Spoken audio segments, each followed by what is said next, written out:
Hi folks, Selwyn here, and today I want to talk about that horrible, terrible terrorist incident in Orlando and Donald Trump's idea, at least we're calling it his idea, to have at least a temporary halt on Muslim immigration. Now, we just had 49 people killed in Orlando. As most of you know, the death count could go higher. And what are we talking about? Well, we're hearing a lot of diversionary tactics, aren't we? The problem is guns, that dreaded AR-15, and we have to get them off the streets. As if they didn't have gun control in France, where they just had two huge terrorist attacks during the last year and a half, both of which were perpetrated with guns. Or we'll hear, oh, it's homophobia, that's the problem. It's the evangelical Christians. If they hadn't been inveighing against homosexuality all these years, that Muslim terrorist, Omar Mateen, never would have had an axe to grind with the homosexuals. Again, nonsense. Folks, any sane country right now would be prohibiting all Muslim immigration. That is simply a fact. Now, by the way, this is not an idea that I've gotten from Donald Trump. For years, I've been writing about immigration. I've been saying we need a moratorium on all immigration. But the bottom line is, if we're not going to do that, at least we have to be relatively sane and eliminate Muslim immigration. Now, why is this? It's for a very, very simple reason. If we let in, over the course of time, 1 million Muslims, and just 0.1% are jihadists or are going to become jihadists, and understand that studies have shown that second-generation Muslims in the West tend to be more jihadist-oriented than their elders. If only 0.1% of those 1 million become jihadists or are jihadists, that's 1,000 violent terrorists in America. Now, we saw what one violent terrorist did in Orlando. We saw what a couple of violent terrorists did in San Bernardino, right? It doesn't take a lot.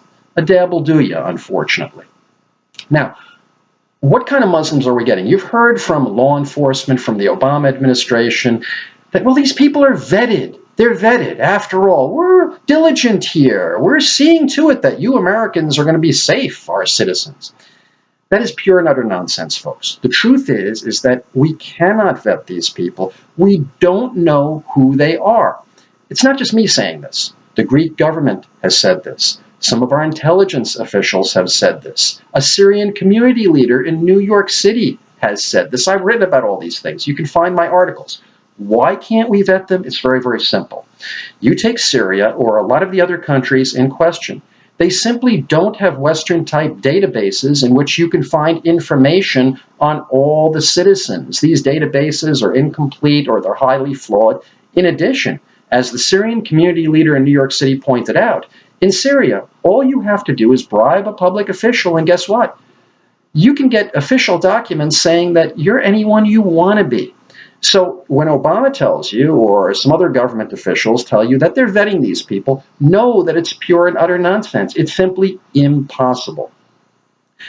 Now then we hear, folks, that, well, taking these Syrian refugees in is an imperative of compassion. We have to do it. These poor, imperiled, beleaguered people. Well, one, what I want you to do is, maybe if you're so inclined, watch an interview with Dr. Mudar Zahran, a Muslim refugee living in Europe. He was interviewed by Jamie Glazov of the Glazov gang.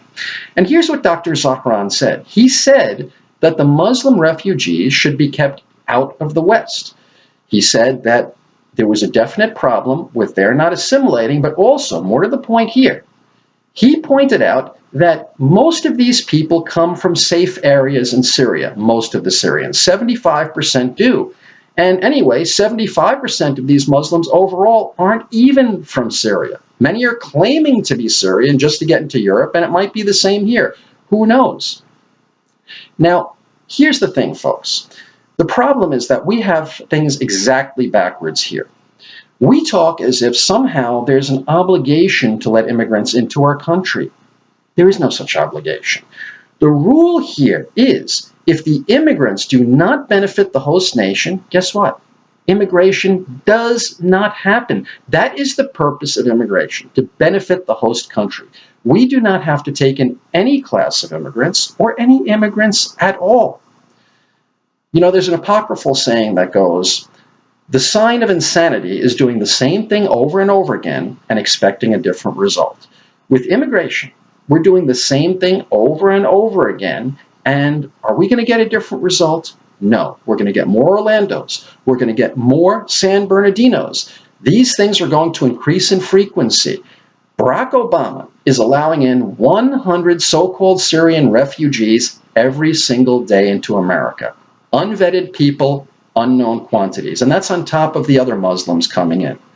This is dangerous. This is insane. This is not something that a civilization that wants to survive does. Folks, we need at least a temporary moratorium on all Muslim immigration. It's just common sense. We have to get our own house in order. And if you care about your families, you care about your kids, you care about your fellow Americans, that's what you're going to do. We have no time for political correctness. Political correctness kills. This is Selwyn Duke. God bless and have a great day.